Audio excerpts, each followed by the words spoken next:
Gustavo é mestrando em Química Orgânica, com ênfase em síntese orgânica, pela Universidade Estadual de Campinas, a Unicamp. É graduado em Farmácia pelo Santa Cecília, de 2021 até 2025, a conclusão do curso, onde foi monitor das disciplinas de Química Orgânica 1, 2, Química Geral e Inorgânica, Química Farmacêutica Experimental, Química Orgânica Experimental, Fitoquímica Experimental. Possui experiência em modelagem molecular aplicada à química medicinal, especialmente em DOC molecular. Obteve uma das notas mais altas na edição 2025, primeiro semestre do Exame Unificado de Química, o EUC, da Sociedade Brasileira de Química, ficando no quartil superior. Essa nota lhe assegurou a aprovação no terceiro lugar no exame de seleção para ingresso de mestrado do programa de pós-graduação em Química da Unicamp, do Instituto de Química. Sua pesquisa na área de química medicinal envolve o planejamento e síntese de novos inibidores da proteína quinase quimicamente subexploradas, a fim de estudá-la como os futuros alvos terapêuticos. Gustavo, muito obrigado pela participação e pode iniciar. Obrigado, Matheus, pela apresentação, obrigado pelo convite. Para mim na verdade, uma honra estar podendo falar aqui com vocês um pouquinho sobre a química medicinal, que é uma área muito complexa, como eu vou apresentar. Pelo que eu conversei com o Matheus, aqui nessa liga, a maioria é farmacêutico, tá, na verdade, na primeira metade do curso, mas tem também uma, uma porcentagem de pessoas que são de outras áreas, então eu adaptei a palestra para ficar bem acessível e também considerando que vocês, a maioria, pelo menos, não deve ter tido contato ainda com química farmacêutica, química medicinal. Então, como eu disse, é mesmo uma honra, porque aqui estou falando para os meus professores, o professor Pandini, que eu vi que está na apresentação, e o professor Valber, que eu respeito muito e agradeço demais todos esses anos. Então, bom, vamos começar. O título da minha palestra vai ser A Química Medicinal no Desenho de Novos Fármacos. E deixa eu ver aqui. Perfeito. E para começar, eu vou explicar um pouquinho, na verdade, bem simplificado, de como funciona a pesquisa e desenvolvimento de novos fármacos. Então, o primeiro passo é a eleição de um alvo molecular, né? Um alvo que você quer atingir com esse novo fármaco. E esse processo ele é muito multidisciplinar. Na verdade, ele envolve diversos profissionais, biólogos estruturais, farmacêuticos, biomédicos. E o objetivo aqui é identificar um alvo, entender mesmo a bioquímica e como ele funciona, qual o papel dele na fisiologia. Posteriormente, a gente tem o principal trabalho dos químicos medicinais, que é o planejamento e a síntese de compostos que poderiam se ligar a esse alvo. Então, aqui envolve todo um processo complexo que vai ser o que eu vou tentar deixar um pouco mais claro. Posteriormente, é necessário realizar os ensaios preliminares dessas novas moléculas, então, ensaios in vitro e in vivo são o que ocorre, que eu também vou tentar explicar um pouquinho, mas eu sei que vai ter uma palestra mais focada sobre isso. E, por fim, por fim não, né? Mas uma vez que você tenha testado que essa molécula é funcional, que ela realmente consegue ter a atividade prevista, você precisa testar outros parâmetros de segurança e outros parâmetros que são os parâmetros farmacocinéticos, então, vias de administração, como essa substância vai ser absorvida ou não, quais tecidos ela vai atingir, como é o metabolismo, é hepático, quais são os metabólitos, por onde ela vai ser excretada, e se principalmente testes de toxicidade aguda e crônica para você atestar a segurança dessas novas moléculas. E por fim, você tem a fase que nenhum medicamento sai, que são as fases clínicas, né? Primeiro você tem que atestar que essa substância ela é segura em um pequeno grupo de pessoas. Posteriormente, você vê se como ela age em pessoas para a doença que você estava pensando inicialmente. Depois você aumenta esse número e aí você vai, de fato, ter a aprovação de uma agência reguladora e a comercialização desse novo fármaco. Bom, mas qual que é o papel da química medicinal? Como ela se relaciona com a farmacologia? Aqui eu vou pedir licença para as palavras do professor Eliezer Barreiro. O professor Eliezer Barreiro, ele foi um professor de química medicinal visionário no Brasil. Ele é reconhecido internacionalmente. Eu acho que vale a pena todo mundo ler um pouquinho da história dele. Eu tive o privilégio de conversar com ele, de conhecê-lo durante a Escola de Verão em Química Farmacêutica Medicinal da UFRJ em 2024. Infelizmente, ele faleceu em 2024. Então, eu acho que é um orgulho nacional, o professor Eliezer Barreiro, e recomendo que todos vocês conheçam um pouco da história dele. Para ele, a química medicinal e a farmacologia são como irmãos que atuam juntos nessa área de descoberta de novos fármacos, descoberta, invenção, desenvolvimento. Eles, se você juntar essas duas áreas, a química medicinal e a farmacologia, talvez, né, provavelmente nós tenhamos todas as ferramentas necessárias para obter novas moléculas de medicamentos capazes de criar aí, de ter disponível um arsenal de remédios seguros e eficazes. Então, para fazer uma analogia mais simples, se a farmacologia ela está buscando entender o que o fármaco desencadeia no nosso corpo, a química medicinal ela está tentando descobrir como a gente pode criar a melhor molécula possível para desencadear isso. Aqui eu trouxe um meme para poder exemplificar melhor isso. Então, a farmacologia ela vai identificar uma questão mais mecanicística, ou seja, você tem um receptor e você tem diferentes ligantes capazes de se ligar a esse receptor. A química medicinal, ou química farmacêutica, também conhecida, ela já tenta identificar algo mais químico, mais biomolecular de como funciona. Tudo bem, ele se liga, mas como que ele se liga? Qual a conformação do ligante no sítio do receptor? Quais interações ele promove? Então, aqui a gente observa, né? Duas moléculas capazes de se ligar ao mesmo receptor, e aqui você observa a diferença entre essas duas moléculas no sítio de ligação. Tá, agora eu vou trazer uma definição mais palpável da química medicinal. A química medicinal seria mais ou menos como a arte e a ciência de modificar moléculas em fármacos. Claro que existem definições mais formais, mais específicas, mas aqui a gente consegue entender bem o que que a química medicinal faz. Ela é uma arte porque ela depende também da criatividade dos seus pesquisadores em conseguir pensar moléculas capazes de um dia talvez se tornarem fármacos. Ela é uma ciência, obviamente, advém da química medicinal, atua junto com a farmacologia. Você precisa realizar diversos testes, diversos parâmetros você precisa respeitar para poder ter, no final, um fármaco. E, basicamente, ocorre por modificações moleculares, as moléculas, criação e modificação de moléculas. Talvez o principal da química medicinal conhecido é a relação entre estrutura química e atividade biológica.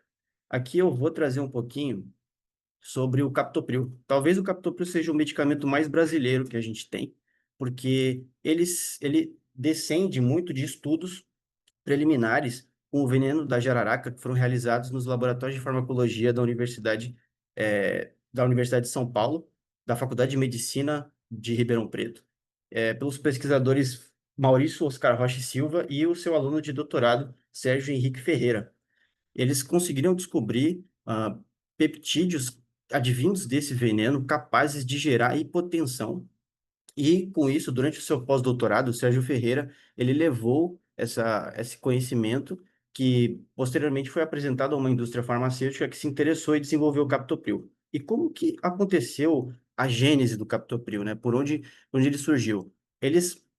Quem ainda não estudou farmacologia, vocês vão estudar ainda sobre a ECA, os seus efeitos, na hipertensão, e vocês vão perceber, vão descobrir que digamos assim, o ligante endógeno dela seria a angiotensina 1. E a angiotensina 1, ela possui na sua porção terminal moléculas parecidas com a primeira molécula que eu coloquei aqui, que é a succinilprolina. Então, partindo da porção terminal da angiotensina 1, que se liga à ECA, eles descobriram uma pequena molécula, que é a succinilprolina, capaz de se ligar à ECA, induzindo, então, uma inibição da sua atividade, impedindo a ligação dessa molécula endógena à ECA. E, uma vez descoberto isso, eles fizeram modificações moleculares e descobriram que, uma vez inserindo um grupo CH3 nessa posição, em destaque, você conseguia uma atividade inibitória melhor. Você conseguia inibir com mais facilidade, com menor concentração, a ECA. Só que, posteriormente, substituindo, então, outros análogos, né? Eles descobriram que substituindo esse carboxilato terminal da molécula, que seria o de um ácido carboxílico, por um tiol, que é um enxofre ligado a um hidrogênio, você conseguia uma atividade muito mais acentuada, muito melhor, que veio a ser o captopril. Bom, como eu disse, eles desenvolveram o captopril pensando na ECA, né? Na enzima conversora de angiotensina. Isso porque, como eu também já destaquei, você começa com a descoberta de um alvo molecular para o estudo da química medicinal. E Novamente, são profissionais diferentes que trabalham, atuam nessa área de descoberta de novos alvos, como o próximo professor Eliezer destaca aqui, e o trabalho do químico medicinal é justamente, a partir da estrutura já definida desses alvos moleculares, descobrir moléculas que devem ser realizadas, devem ser sintetizadas, que conseguem se ligar por complementariedade molecular a esses alvos que você descobriu, que foram descobertos, já foram disponibilizados. Talvez o melhor modelo que a gente tem o melhor não, talvez o modelo mais simples que a gente tem para explicar como funciona essa ligação entre fármaco e receptor seja o modelo de chave-fechadura. Então, inicialmente, você tem um receptor, ele seria como se fosse a fechadura, ele tem uma região bem específica e que o fármaco, por complementariedade mesmo, ou seja, ele tem essa região bem em comum com o receptor, em comum no sentido de que eles conseguem se enxergar um ao outro e se ligar perfeitamente nesse modelo, você consegue obter então um complexo ligante-receptor, que no caso eu estou falando de fármacos, mas moléculas em geral que são capazes de se ligar a receptores agem por esse mecanismo. Mas o que que seria essa complementariedade fármaco-receptor, né? Por que que eles se ligam? Qual que é a justificativa? A justificativa está, mais uma vez, na química. Na verdade, a, o ligante receptor, ele vai acontecer por interações que a gente chama, na maioria das vezes, de interações intermoleculares. Então, a gente tem forças eletrostáticas, são as interações intermoleculares que a gente estuda mesmo durante o ensino médio, durante o início da química. Então, normalmente quando você tem, normalmente não, você tem um ligante ou fármaco com uma região, uma porção carregada, positivo ou negativamente, e o receptor possui aminoácidos que estão positivo ou negativamente seria a carga oposta, então eles vão se atrair. Aqui nós temos as interações conhecidas como forças eletrostáticas. Interações hidrofóbicas ocorrem entre as cadeias carbônicas, anéis aromáticos e a mesma coisa de aminoácidos no sítio de ligação do receptor. Aqui eu dei um destaque para a ligação de hidrogênio porque ela é tida como a principal interação, porque ela é bem potente, bem forte em estabilizar essa ligação fármaco-receptor. E ela normalmente ocorre com átomos de flúor, oxigênio e nitrogênio. E, por fim, a gente tem a ligação covalente, que às vezes ela está presente também nessa ligação. Alguns fármacos conseguem ter a capacidade de realizar ligação covalente com seus receptores, como é o caso do ácido acetilsalicílico, por exemplo. E aqui eu trouxe, então, a molécula que está na minha capa dessa apresentação, que é o próprio captopril, ligado no seu sítio de ligação. Ele está aqui, então, interagindo com o sítio de ligação da enzima conversora de angiotensina. Aqui a gente consegue observar em verde algumas ligações de hidrogênio importantes. A gente também consegue observar algumas interações hidrofóbicas. Só que o que eu queria destacar aqui é essa porção final, que é onde a gente tem um enxofre do grupo tiol do captopril, realizando uma ligação que a gente conhece como ligação de coordenação, um zinco que é importante para a atividade da ECA. Então, a gente consegue justificar a relação estrutura-atividade observando as interações que o captopril realiza no seu sítio de ligação. Então, a gente consegue observar que essa é uma ligação forte. Uma vez que você troca aquele carboxilato terminal pelo grupo de enxofre, a gente consegue favorecer essa ligação entre o captopril e o seu receptor, e assim a gente consegue ter uma atividade melhor, a gente consegue inibir com muito mais facilidade, porque o captopril tem muito mais afinidade pelo receptor da ECA. Só que a gente sabe, estudando farmacologia, na farmácia, a gente sabe que uma molécula ela não é só farmacodinâmica, ela não é só se ligar ao receptor e realizar sua atividade. Ela passa por processos em que o nosso corpo realiza com essa molécula, como, por exemplo, como ele absorve, se essa molécula vai ser absorvida, se ela vai ser absorvida no estômago. A maior parte das moléculas são projetadas, pensadas, preferencialmente para serem absorvidas por via oral, por diversos motivos, desde facilidade, poder fazer com que as pessoas consigam ter uma maior adesão ao tratamento, mas a maioria, o que importa é que a maioria das moléculas são pensadas para serem absorvidas por via oral. E aqui eu vou trazer algumas características conhecidas na literatura que uma molécula tem que ter para poder ser, assim, não ser considerada que vai ter absorção oral, mas uma maior probabilidade de ela ser absorvida por via oral. E aqui eu trouxe, existem vários parâmetros que que você tem que avaliar para isso. Porém, o primeiro, o pioneiro na avaliação dessas propriedades é um pesquisador chamado Lipinski. Ele trabalhava na Pfizer quando ele realizou essa regra dos cinco. São quatro regras, mas chama regra dos cinco porque todos os números aqui são múltiplos de cinco. Entretanto, como eu estava dizendo, o Lipinski trabalhava na Pfizer na época que ele realizou esse conjunto de regras. Ele estabeleceu isso se baseando em um banco de dados de vários fármacos e ele gostaria de selecionar as moléculas que possivelmente poderiam se tornar fármacos no futuro. Então, ele percebeu que uma molécula, para ser um fármaco absorvido por via oral, ela precisava ter essas características: um peso molecular abaixo de 500 Daltons, um número de nitrogênios e oxigênios na sua estrutura química até 10, que a gente chama aqui de aceptores de ligação de hidrogênio, um número de NHs e ou OHs na molécula até 5, a gente chama de doadores de ligação de hidrogênio. Então, os nitrogênios e oxigênios sem hidrogênio são aceptores. Quando eles têm hidrogênio, eles são doadores, porque eles vão doar o hidrogênio para ligação. E o logaritmo do coeficiente de partição é octanol água, que isso aqui é um parâmetro que vai avaliar basicamente a lipofilicidade da sua molécula, o quanto ela tem interação por água e molécula e gordura, né, basicamente, até 5. Eu trouxe aqui um exemplo da amoxicilina, um antibiótico que a gente tem, que ela respeita as regras de Lipinski, por isso ela tem uma boa biodisponibilidade oral.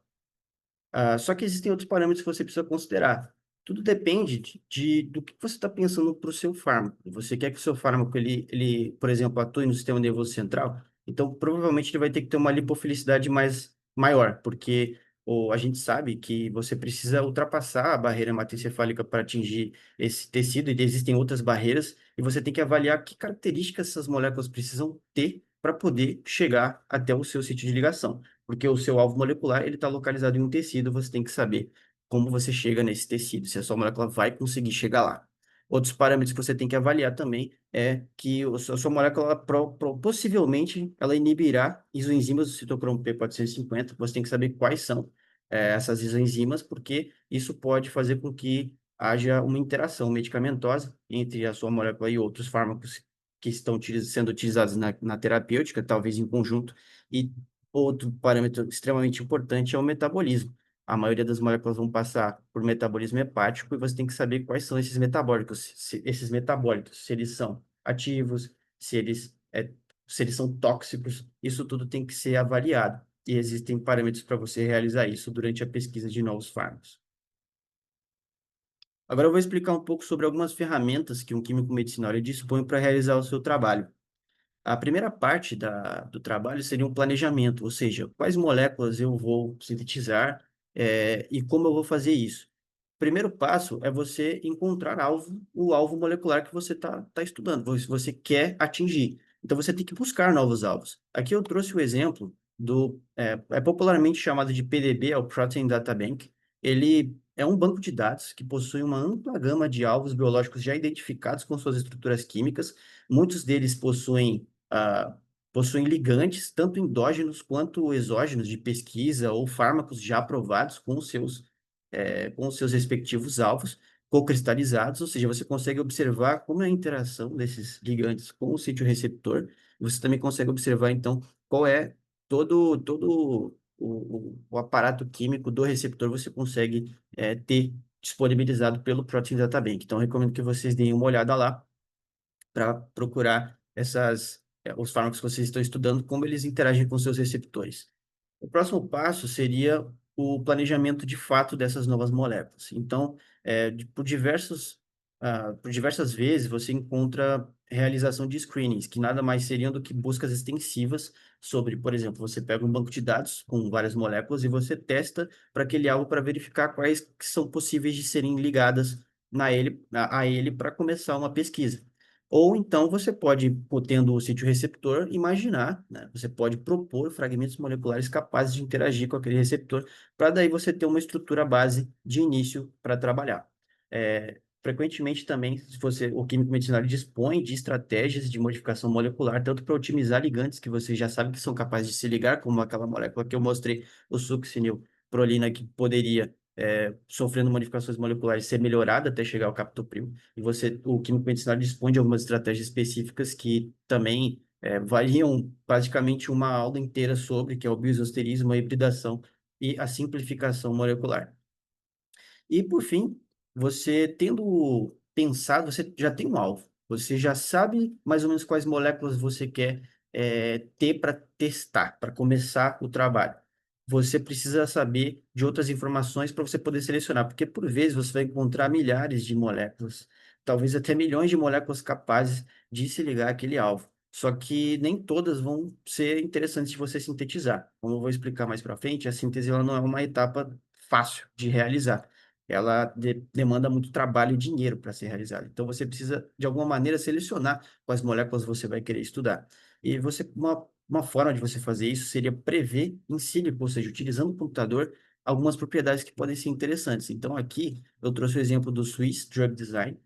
Trouxe especificamente o Swiss Admin, porque eu acho que vocês podem entrar lá agora mesmo e desenhar qualquer molécula, vocês vão conseguir avaliar diversas propriedades, como, por exemplo, as regras de Lipinski que eu expliquei. Então, você já consegue perceber se essa molécula tem uma maior probabilidade de ser absorvida por via oral ou não. Você consegue observar diversas propriedades. Eu recomendo que vocês testem. Vocês conseguem utilizar até moléculas de fármacos já aprovados. Vocês conseguem fazer muita coisa pelo Swiss. Inclusive, vocês conseguem realizar docking molecular, que seria a previsão, a predição de como aquela estrutura se liga ao alvo biológico.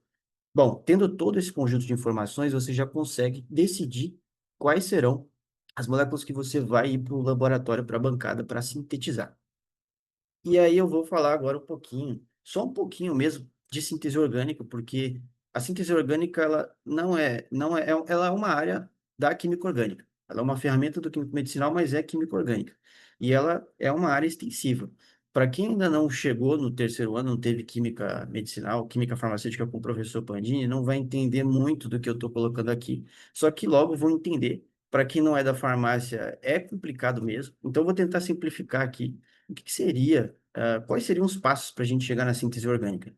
Então, vamos supor que você escolheu lá um conjunto de moléculas e aí você agora tem que sintetizar elas, porque não adianta você ter elas no papel, você tem que ter elas na vida mesmo para você poder testar. São fármacos, eles vão ser utilizados.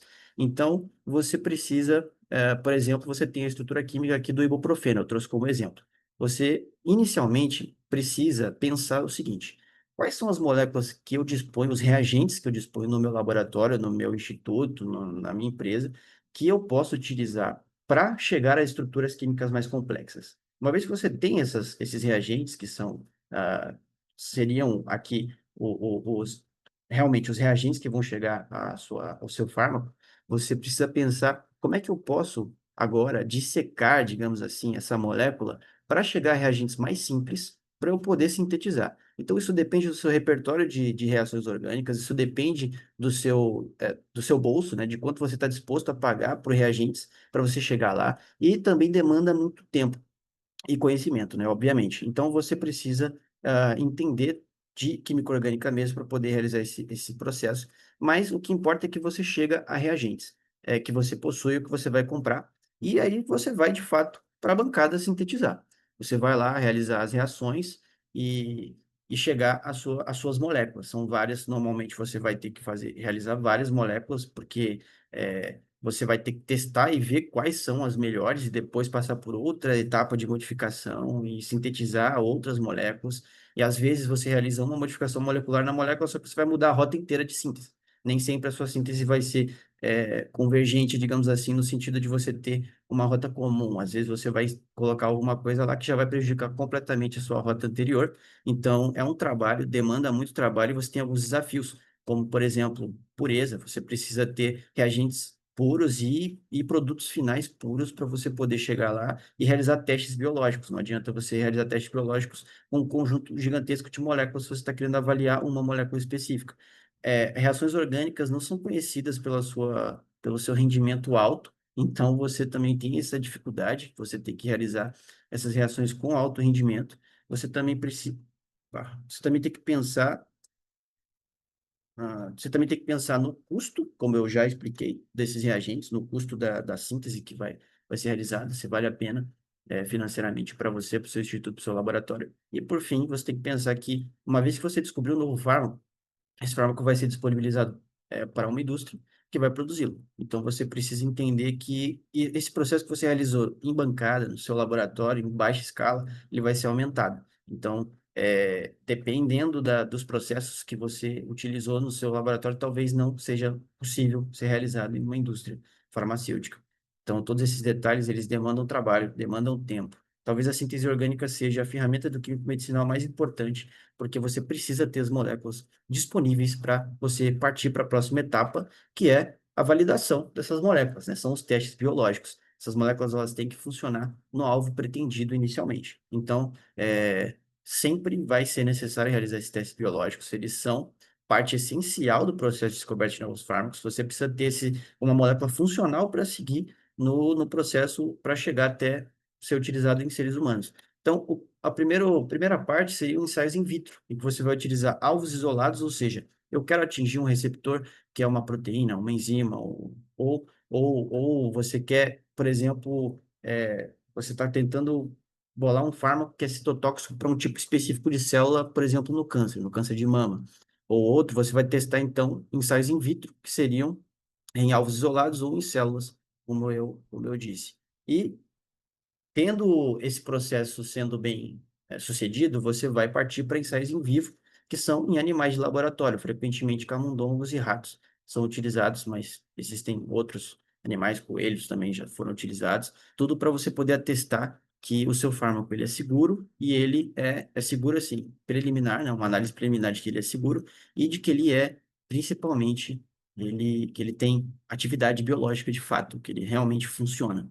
Isso tudo, então, é para correlacionar a estrutura química com a atividade biológica, você conseguir perceber quais são as melhores estruturas para você seguir, ou então que realmente o que você pensou inicialmente não funciona na prática. Agora eu vou trazer algumas referências que eu utilizei para essa apresentação e recomendações que eu tenho para quem se interessou um pouco mais e quer entender um pouco mais sobre a química medicinal, química farmacêutica. Primeiro eu vou trazer aqui, essa aqui é a última edição, só que eu recomendo que vocês que gostaram disso comecem a acessar com mais frequência o Journal of Medicinal Chemistry, que nada mais é do que a revista de química medicinal mais conhecida, mais respeitada, talvez, hoje no mundo. Então, realmente aqui você encontra as últimas notícias, digamos assim, né, que os pesquisadores encontraram na pesquisa em química medicinal. E, por fim, eu vou trazer aqui dois livros brasileiros que são de química medicinal. O primeiro é a Química Medicinal, as bases moleculares da ação dos fármacos, que foi escrito principalmente por pesquisadores da UFRJ, o professor Eliezer Barreiro e seu aluno, Carlos Alberto Mansur Fraga. E o livro mais recente, que é o Fundamentos de Química Farmacêutica Medicinal, que foi escrito principalmente por pesquisadores da Universidade de São Paulo, só que também com a participação do professor Eliezer e outros professores da UFRJ. Eu gostaria de agradecer a oportunidade, agradecer ao Matheus Paladin pelo convite. Realmente, como eu disse, é uma honra aqui estar podendo falar um pouquinho sobre química medicinal, é uma área muito complexa. Não é fácil, não é simples. Eu estou, digamos assim, no começo, trabalhando com químicos medicinais e com químicos orgânicos, para entender um pouquinho mais sobre essa área. E aqui estão os meus contatos, meu LinkedIn, meu Instagram, meu e-mail. Se alguém quiser tirar dúvidas especificamente, conversar comigo, sei lá, pensar em projetos, eu estou aberto a discussões e, bom, é isso. Obrigado, viu? Muito obrigado, Gustavo. Parabéns aí pela palestra. Tenho certeza que quem teve um primeiro contato com a química medicinal aí conseguiu pegar os pontos principais, conseguiu entender aí do que trata e realmente parabéns. Você tocou num assunto bem delicado que foi a retrossíntese ali. A gente tem bastante aluno no terceiro ano que fez ontem a prova do Pandini, então o pessoal deve estar meio ainda com É, trauma, né? um Mas, trauma. Um trauma. enfim. Então eu vou passar agora para o Alisson, né, para ele começar a nossa segunda palestra. E aí, como eu falei no começo, muitos de vocês não estavam na chamada, a gente vai deixar todas as perguntas para o final, tá? Então, se vocês puderem, anotem no papel, anotem em algum lugar. Quem tiver pelo computador pode anotar no celular, bloco de notas, enfim. E aí vocês podem tanto enviar pelo chat, o chat está fechado, mas quando chegar no final eu vou disponibilizar o chat para qualquer um enviar mensagem. Ou vocês podem também, dentro do Zoom, tem uma ferramenta que é levantar a mão, essa que eu estou utilizando. E aí quando vocês usarem isso, a gente abre o microfone e vocês perguntam, tá? Ele está bloqueado só para não acontecer de alguém deixar ligado sem querer acabar interferindo. Mas aí tudo isso a gente faz no final, tá? Na sequência a gente vai começar com o Alisson. Alisson, consegue ativar o microfone aí? Deixa eu achar você aqui na chamada. Vou te destacar, show. Você consegue iniciar já a sua apresentação? Perfeito. Abriu aí e também tá me ouvindo? Sim, os dois. Tá, então eu vou começar com a leitura do currículo do Alisson, né? Antes da gente começar, novamente agradecendo. Aí, né, deve estar uma loucura se pra gente já tá semana de prova, final de semestre, essa loucura pra vocês, então, porque onde vocês estudam também tem essa questão do deslocamento, né? Enfim, então muito obrigado aí por poder participar. Então, iniciando sobre o mini currículo do Alisson, ele é farmacêutico pela Universidade Católica de Santos, a Unisantos, perdão. Pós-graduado em biotéries pelo Butantan, e é mestrando em Neurociências e Comportamento pela Universidade de São Paulo, pela USP. Alisson, muito obrigado e pode iniciar sua apresentação. Obrigado, Matheus, pela apresentação. Bom dia a todos, né, que estão aqui presentes. Desculpa a voz. Aos professores, cumprimentar o professor Valber, um prazer. Eu vejo muito a orientação que você faz na liga, acho muito interessante, com os participantes também, uma liga muito empenhada, muito parabéns. É bem legal ver jovens assim, o professor liderar assim também é legal.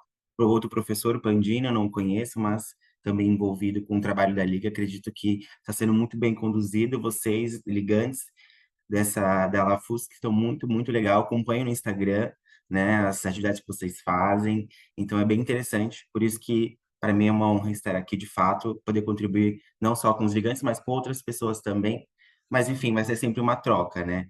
Vocês fazem por algumas pessoas, a gente faz por vocês e todo mundo vai crescendo nesse sentido. Enfim, parabéns pela organização do webinar, parabéns pela atividade que vocês têm feito aí, levando o conhecimento da farmácia, isso é super interessante. Então, hoje nós vamos falar um pouquinho sobre a experimentação animal aplicada à farmacologia, que vai ser uma extensão de uma das partes que o Gustavo falou. Parabéns, Gustavo, também pela apresentação, muito boa, muito interessante essa parte do doc e tal. Mas então, na parte da experimentação, que é como se fosse, então, uma parte extremamente necessária para poder continuar o desenvolvimento do fármaco, é a experimentação animal. É a experimentação onde vai, de fato, observar os princípios da segurança e os princípios da eficácia, né? Nenhum medicamento, nenhuma droga, nenhuma molécula vai para frente se não tiver segurança ou eficácia. Então, é por isso que os animais foram e são utilizados demais para poder fazer esses testes de medicamentos, tá bom? Então vamos começar a apresentação. Foi. Então eu quero começar a minha apresentação. Matheus, que hora que eu comecei? Só para me organizar aqui. Pode contar a partir de agora, Alisson. Vai ter 15 minutinhos de rodada de Ah, então pergunta. Tá beleza. tranquilo o 10 e tempo. 14. Obrigado. Então vamos lá.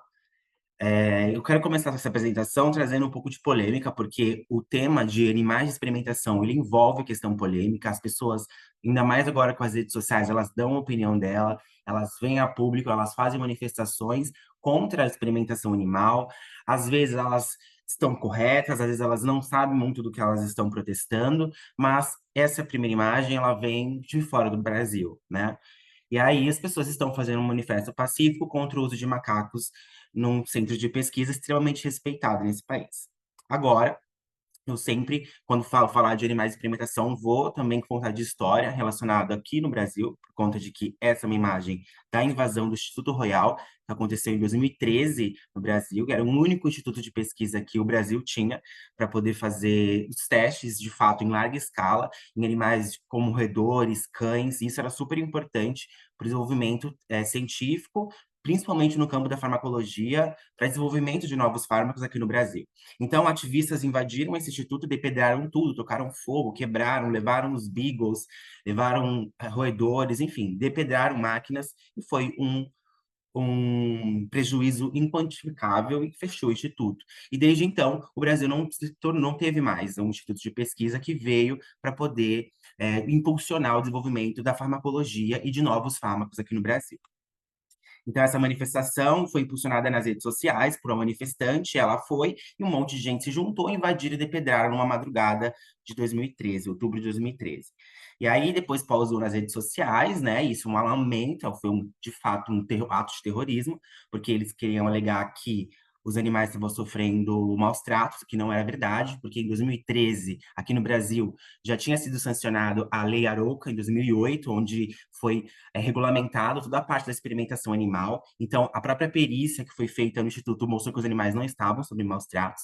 Então, as pessoas não sabiam o que elas estavam fazendo, elas invadiram o Instituto de Pesquisa que tinha e, com isso, destruiu, né, e bloqueou o desenvolvimento do Brasil como um país com ótimas pesquisas, né? Apesar de tudo, os brasileiros ainda fazem ótimas pesquisas, mas se não houvesse isso, o Brasil estaria muito mais à frente do que está hoje, por conta que teria um Instituto Nacional de Pesquisa para o Desenvolvimento da Farmácia, da farmacologia, da medicina em si.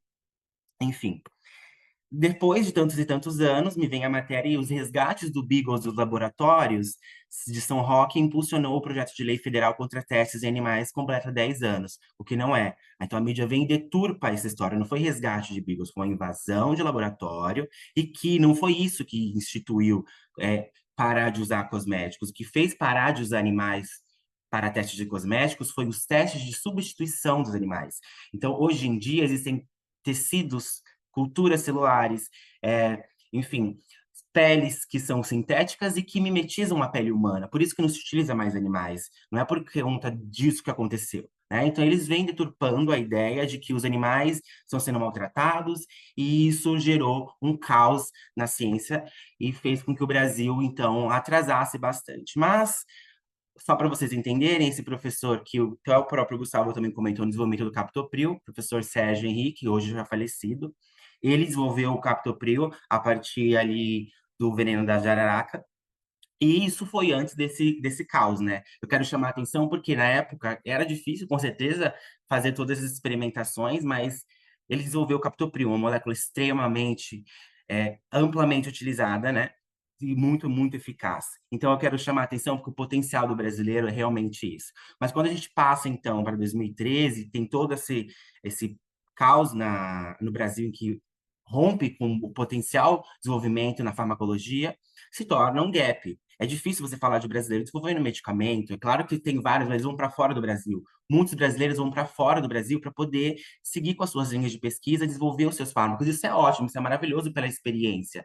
Mas seria interessante que ele tivesse a possibilidade de ficar no seu país e desenvolver aqui tudo que ele quisesse. Tá? Então, apesar dos pesares, ainda com todas as dificuldades, eu vou chamar a atenção pelas cientistas brasileiras da Unifesp, né? Professora Tatiana, junto com a Carla, foi aluna dela, desenvolveram esse medicamento recentemente, que é a partir da polilaminina, e elas conseguiram desenvolver o movimento das pessoas. Então, é justamente esse o potencial do brasileiro. Então, só que foram mais de 20 anos de pesquisa. Com toda a tecnologia que existe no mundo hoje, elas conseguiriam, com certeza, desenvolver isso muito mais rápido, se tivesse um Instituto Nacional de Pesquisa em animais. Por conta, não que é fácil você ter animal em laboratório, é fácil, gente. Só que é fácil para aquela universidade específica. Agora, quando você tem um centro, isso fora do Brasil é muito mais, é um centro de pesquisa onde tem muitos e muitos animais, isso se torna muito e muito mais fácil para poder conseguir desenvolver novos medicamentos, novas terapias, enfim.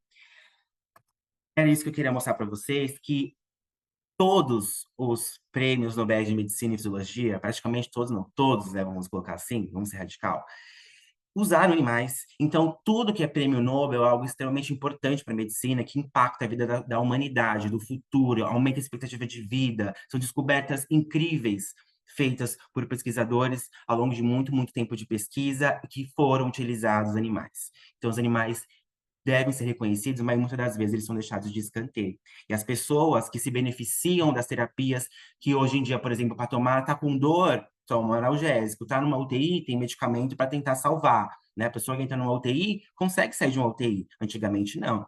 Mas por que que hoje em dia se consegue? Porque muitos e muitos animais foram utilizados para desenvolver esses medicamentos. A medicina depende da farmácia. Não estou falando só que medicina é farmacologia, só da medicamento, não é, mas o arsenal da medicina é o fármaco, e para ter fármaco tem que usar animais, infelizmente. Eu não estou falando que eu sou a favor de usar os animais, mas pensando no desenvolvimento técnico-científico e da população, precisa utilizar animais. Mas, enfim, a partir dessa introdução, realmente eu acho que toda vez que vocês me ouvirem falando de animais, vocês vão me falar essa questão ética, porque os animais, eles são super importantes para nós, mas será que nós realmente temos direito de utilizá-los, né?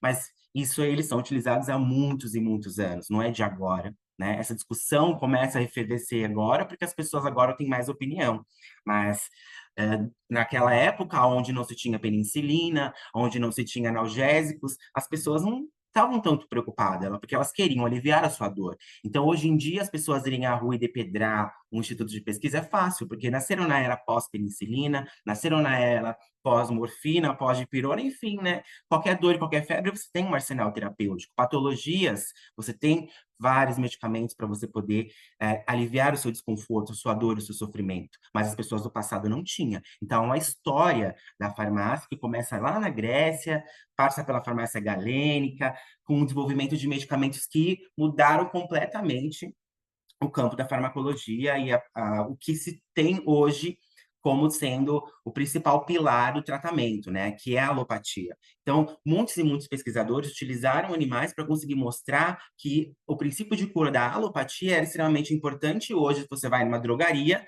a maior parte dos medicamentos são alopáticos, medicamentos que foram, de fato, utilizados em animais para provocar efeitos, e naquela época, onde não se tinha nada, os animais realmente sofriam. Eram muitas e muitas drogas dadas para avaliar a toxicidade. Os animais realmente tinham peles corroídas, os animais sofriam demais. Mas foi em cima disso que foi construído a ciência que hoje nós trabalhamos para não acontecer. A gente não quer mais que isso aconteça. Os animais não devem sofrer. Por mais que a gente sofra com algumas condições, nem sempre eles devem sofrer. Então isso tem que ser minimizado. Aqui, só também destacar o Henry Dale, né? Henry Dale, o pai aí da questão da base da terapêutica, e ele ganhou o prêmio Nobel, e o seu trabalho utilizou animais. Ele não, que não seria, quem seria Henry Dale sem os usos de animais? Com certeza não seria ninguém, porque os animais foram essenciais para a formação da sua carreira, porque ele precisava demonstrar o que ele estava falando, precisava demonstrar comportamentalmente que aqueles fármacos, aqueles neurotransmissores, aquelas moléculas que ele estava estudando funcionavam de fato. E olha que loucura, não só o Henry Dale desenvolveu a questão da própria fisiologia autonômica, como depois os seus trabalhos foram utilizados de base para desenvolver os colinérgicos, os fármacos anticolinérgicos, os anticolinesterásicos, porque como ele atuou também muito na parte de desenvolvimento do sistema colinérgico, da acetilcolina, então todos os outros pesquisadores que vieram desenvolver moléculas para atuar nesse sistema neural derivaram dos estudos dele. Então, todo mundo precisou também, depois, de novos animais para poder comprovar que aquelas novas drogas vão atuar naquele sistema que também foi descoberto utilizando animais. Ou seja, os animais sempre vão ser utilizados. A insulina, as pessoas morriam de diabetes antigamente, né? Hoje em dia, claro que no Brasil nós temos o SUS, em outros países, provavelmente ainda as pessoas morrem de diabetes. Mas, graças ao SUS, aqui no Brasil nós temos insulina, né, disponível no sistema de saúde, e aí as pessoas não morrem mais de diabetes. Muito difícil, só se negligenciar. Agora, o Flame, né, penicilina, por isso que eu falei, nós hoje estamos discutindo em 2025, muitos e muitos anos pós-penicilina, a questão do uso de animal, a questão da aplicação dos animais na pesquisa, mas olha que interessante. Eu fiz uma pergunta para o ChatGPT de quanto tempo durou para a penicilina ser comercializada desde o seu descobrimento. Lá de 1928, ele coloca aqui que chegou a 1945, ele nem cita o uso dos animais.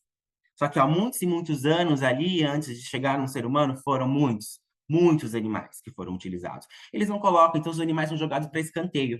Então eles não podem ser jogados para escanteio, eles são extremamente importantes, tanto da parte em questão do desenvolvimento daquele conhecimento, quanto a parte humanitária. Nós, como seres humanos, chegamos a uma organização social onde nós nos achamos o topo da cadeia alimentar e comandamos e desmandamos no mundo, destruímos, né, o mundo. Mas eu acho que, independente disso, temos que caminhar para um mundo onde os animais sejam valorizados e parem de ser utilizados um dia, apesar de ser muito difícil. Por isso que a preocupação ética sempre vai ser uma tecla que vocês, como pesquisadores, se um dia utilizarem animais, vão ter que defender. Né? Porque as pessoas vão falar que às vezes são contra, mas a pessoa que toma vários medicamentos e está viva só pelos medicamentos. Né? Hoje em dia, uma pessoa que não toma medicamento, quando está na terceira idade, quando está idoso, ela é estudada. Porque o normal, o que você vê de comum, as pessoas vão tomar medicamento um dia.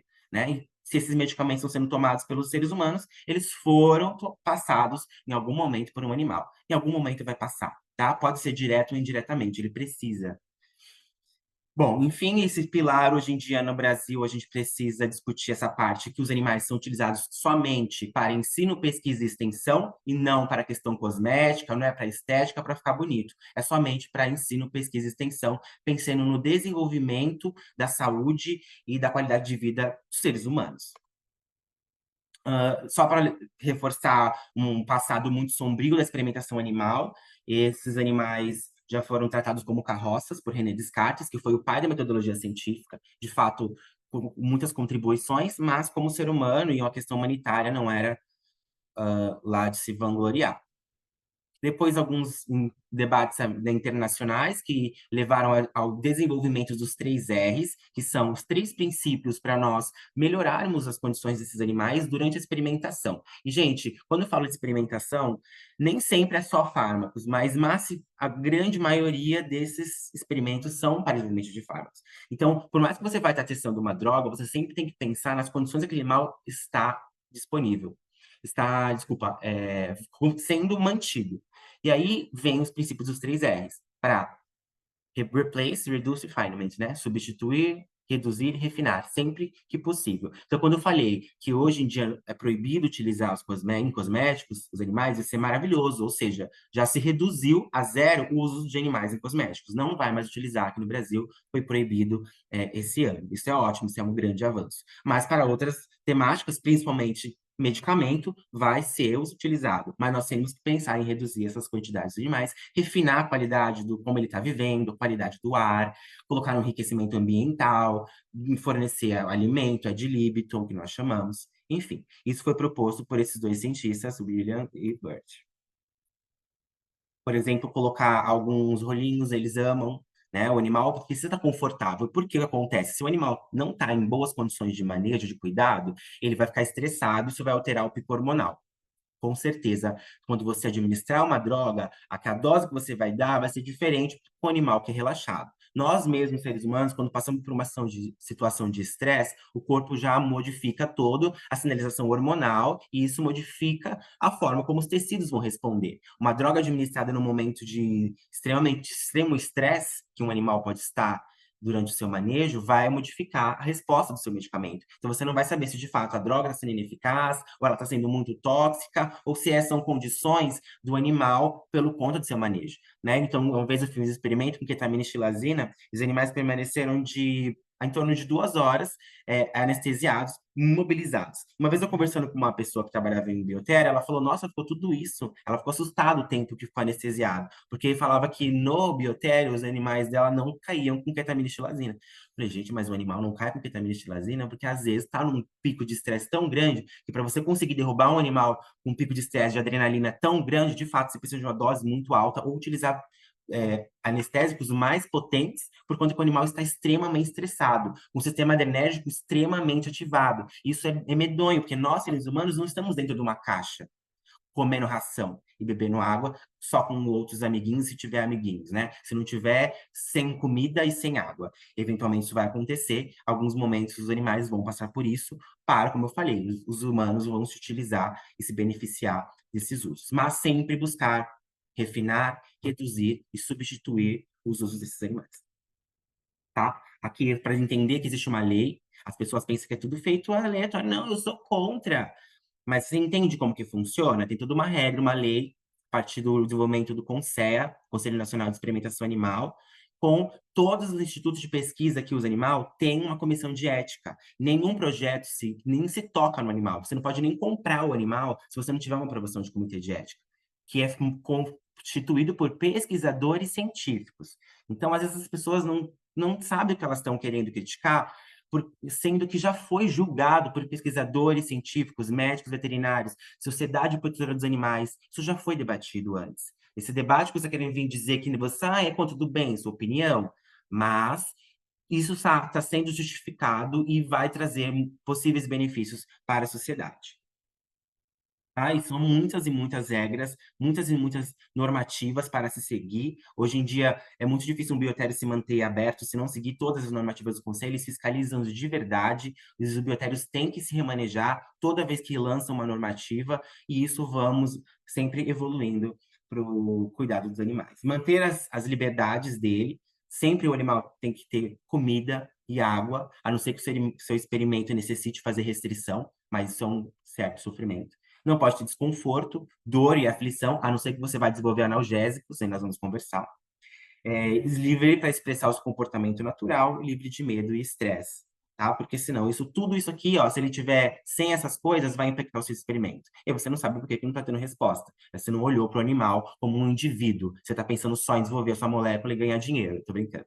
Algumas pessoas são assim. Por isso que a questão ética tem que ser batida na tecla. Nós temos que ver os animais para além do lucro, para além de só desenvolver uma nova droga. É um animal que está sendo utilizado e ele vai ser super importante para nós. Alguns momentos o animal vai estar privado. Então, para você, por exemplo, desenvolvimento de medicamentos que envolvem a atuação no sistema nervoso central, principalmente no sistema ativador reticular ascendente, que é o sono, que movimenta o sono. E aí eles vão precisar estar privados de sono. Então, infelizmente, eles não dormem, é bastante, dá um sofrimento, mas isso é julgado e a CEUA vai aprovar, se bem justificado, quais são os possíveis benefícios, né? Os possíveis resultados mediante isso. E às vezes privação de alimento também, privação de água, alguns animais passam por isso. Dá bastante dó, mas isso também acontece.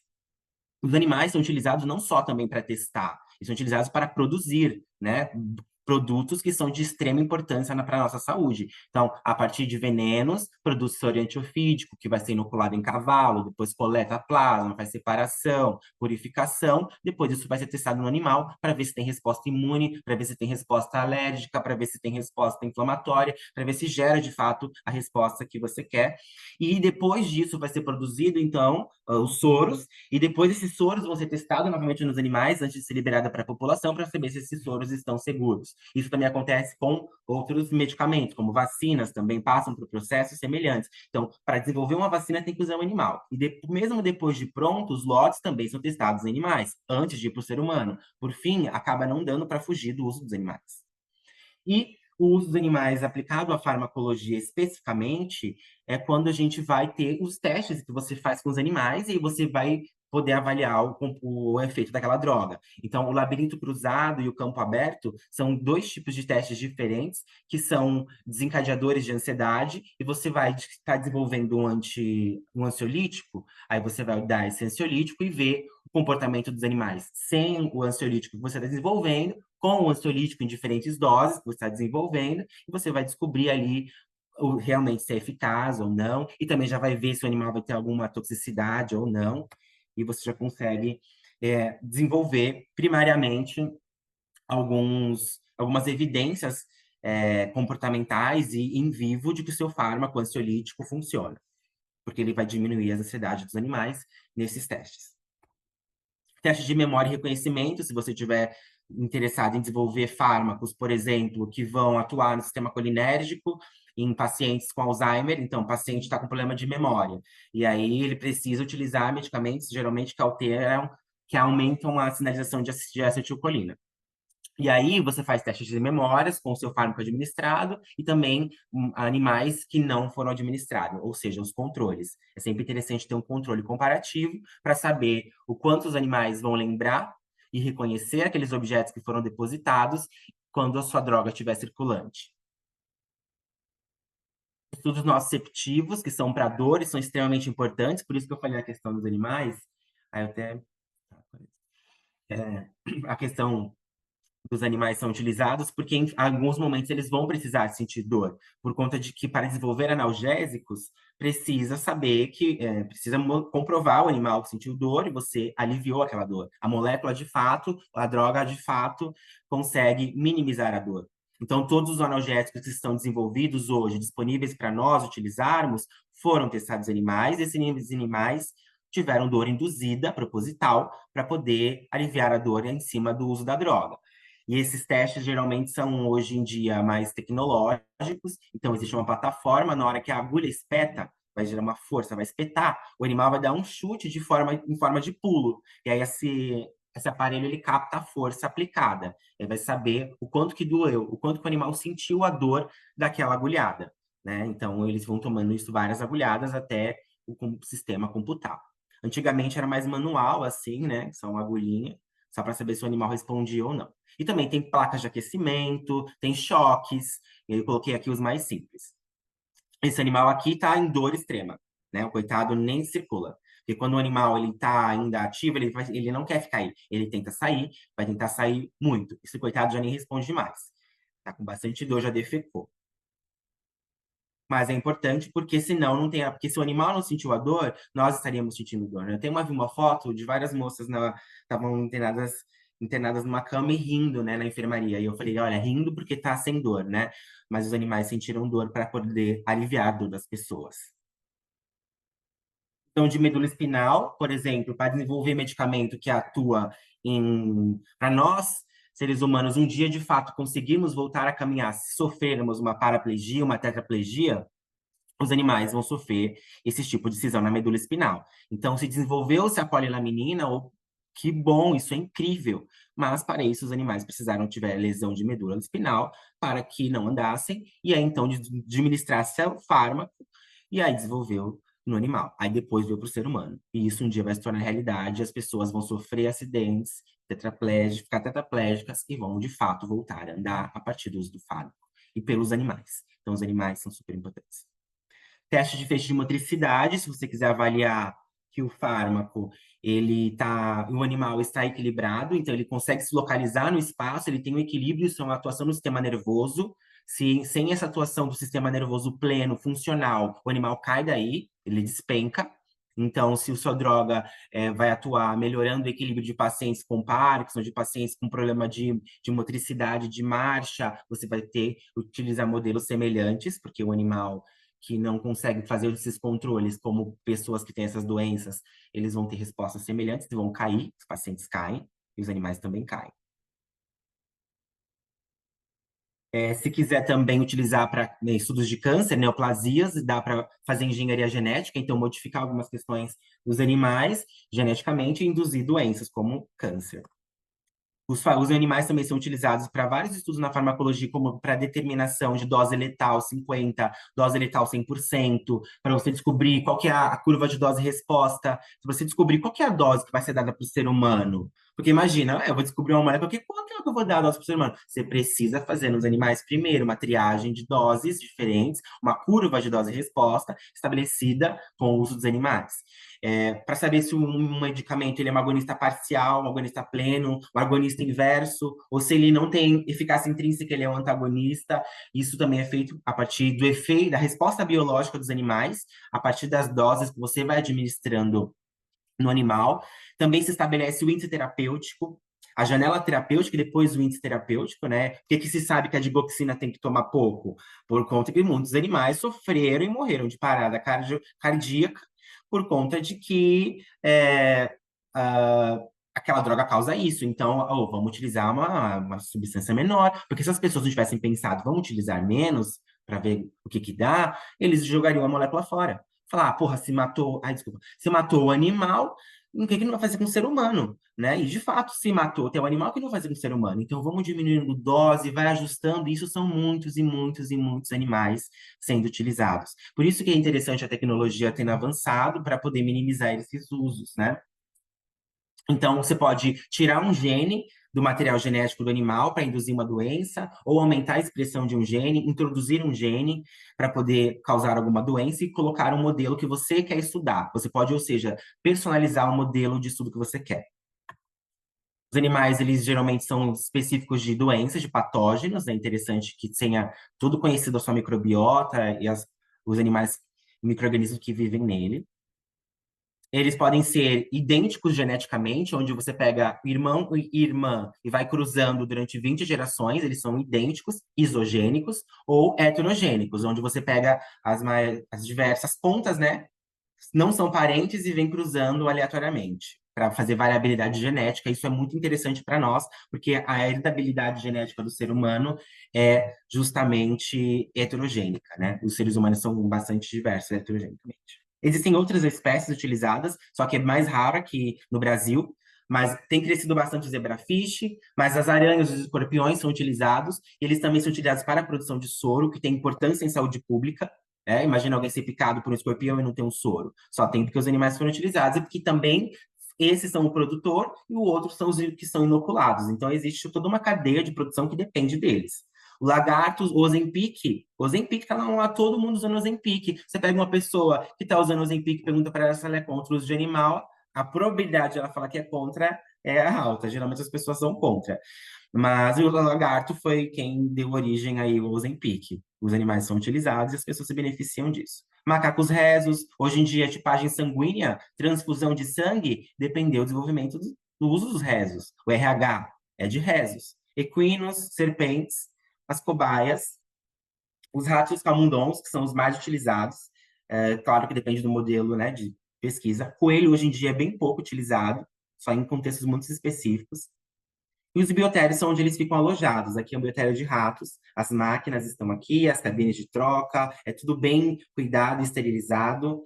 Eles ficam colocados em gaiolas, com alimento e água, dependendo do seu experimento. Você tem que utilizar todos os EPIs que a gente usa no laboratório de farmácia, é igualzinho, todos. E as contenções, rapidinho, só para fechar. O ideal é pegar o animal rapidamente só pela cauda e apoiar as patinhas. Ou de contenção firme para administração de fármaco, tem que pegar desta forma.